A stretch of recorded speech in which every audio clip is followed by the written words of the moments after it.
In the early hours of Christmas Eve, December 24, 1992, Dayton, Ohio was enveloped in festive anticipation. However, beneath the holiday cheer, a storm was brewing that would soon shatter the city's peace. Laura Taylor, a 16-year-old runaway, and her 19-year-old boyfriend, Marvelous Keene, were part of a group known as the Downtown Posse. Estranged from their families and seeking excitement, they devised a plan to rob Joseph Wilkerson, a 34-year-old General Motors worker. Taylor contacted Wilkerson, suggesting a sexual encounter, and he agreed to meet them at his home. Accompanied by 20-year-old Heather Matthews, the trio arrived at Wilkerson's residence. Once inside, they bound Wilkerson to his bed with electrical cords under the pretense of initiating an orgy. While Wilkerson was restrained, the trio ransacked his house searching for valuables. They discovered a .32 caliber Derringer, which Keene used to shoot Wilkerson in the chest. Taylor then shot him in the head. After the murder, they covered his body with blankets to muffle any noise and continued to loot the house, stealing Christmas gifts he had purchased for his family. They then fled the scene in one of Wilkerson's cars. Later that evening, the trio, now joined by 17-year-old DeMarcus Smith, encountered 18-year-old Danita Gillette at a payphone on Neal Avenue. Gillette, a high school senior and mother of a 2-year-old, was approached by the group. Smith and Keene, both armed, forced her to remove her shoes. Despite complying, Gillette was shot multiple times, resulting in her death. The group stole her shoes, jacket and backpack, which contained only 50 cents.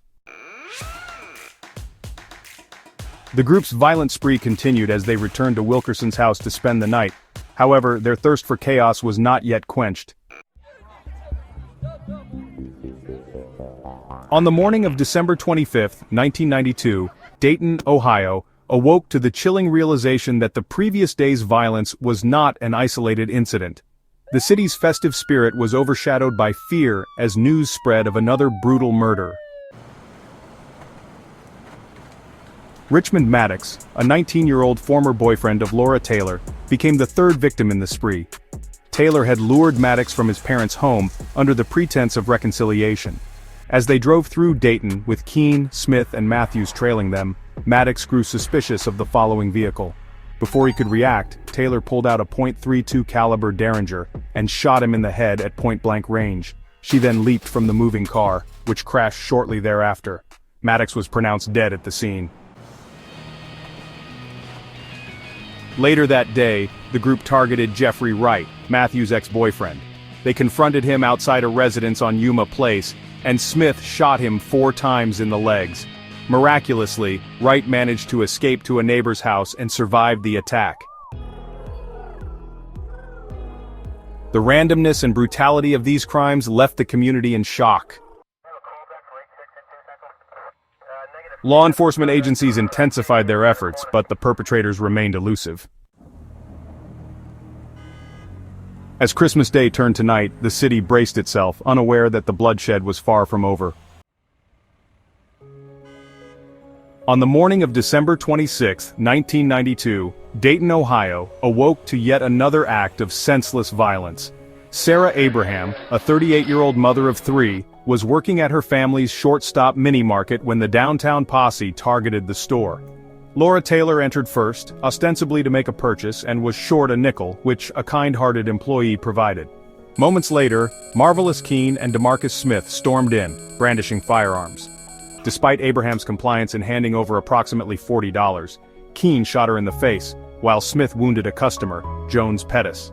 Another employee, Jimmy Thompson, escaped injury by feigning death. Abraham succumbed to her injuries 5 days later, leaving behind a grieving family and community. The group's paranoia escalated as they feared potential informants.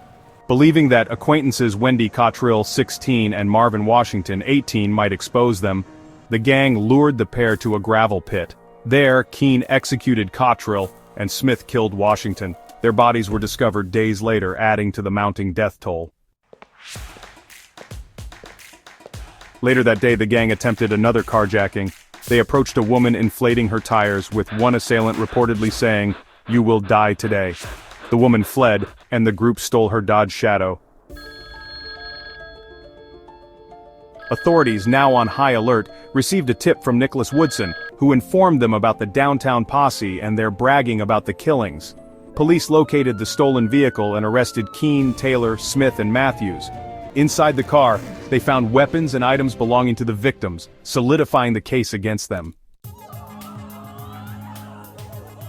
In the aftermath, the community grappled with the horror of the spree. Keene was sentenced to death and executed in 2009. Taylor, Smith, and Matthews received life sentences without parole.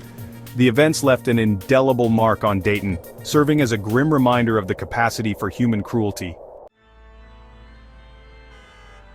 In the aftermath of the 1992 Dayton Christmas killings, the community grappled with the profound impact of the violent spree that claimed 6 lives and injured 2 others. The perpetrators, Marvelous Keene, Laura Taylor, DeMarcus Smith, and Heather Matthews, were apprehended and faced the justice system.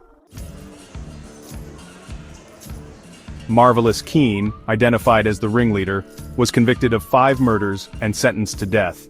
He was executed by lethal injection on July 21, 2009, becoming the 1,000th person in the U.S. to be executed by this method since its inception in 1982. Keene declined to make a final statement before his execution. Heather Matthews accepted a plea deal, resulting in a sentence of 2 consecutive life terms, amounting to 194 years in prison. She is incarcerated at the Ohio Reformatory for Women in Marysville.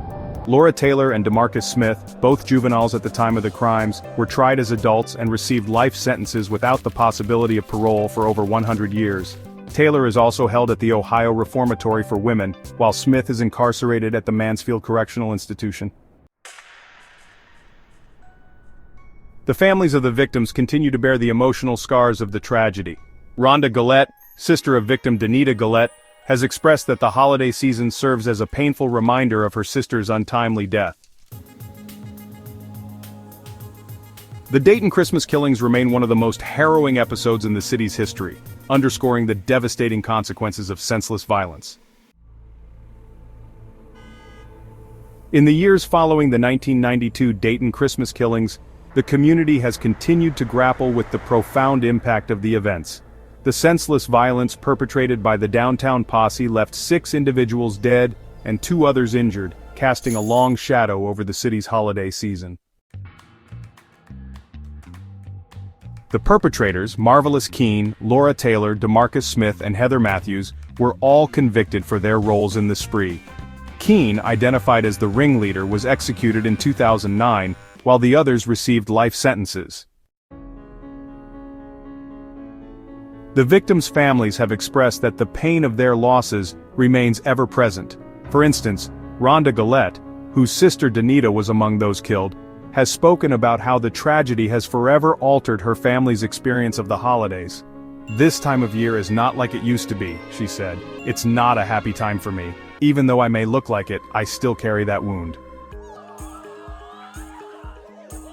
The community's efforts to remember the victims and educate others about the tragedy have included documentaries and books, such as The Christmas Killings, 40 Hours to Justice, which delve into the details of the crimes and their aftermath. As time passes, the memory of the Dayton Christmas killings serves as a somber reminder of the consequences of violence and the importance of community resilience.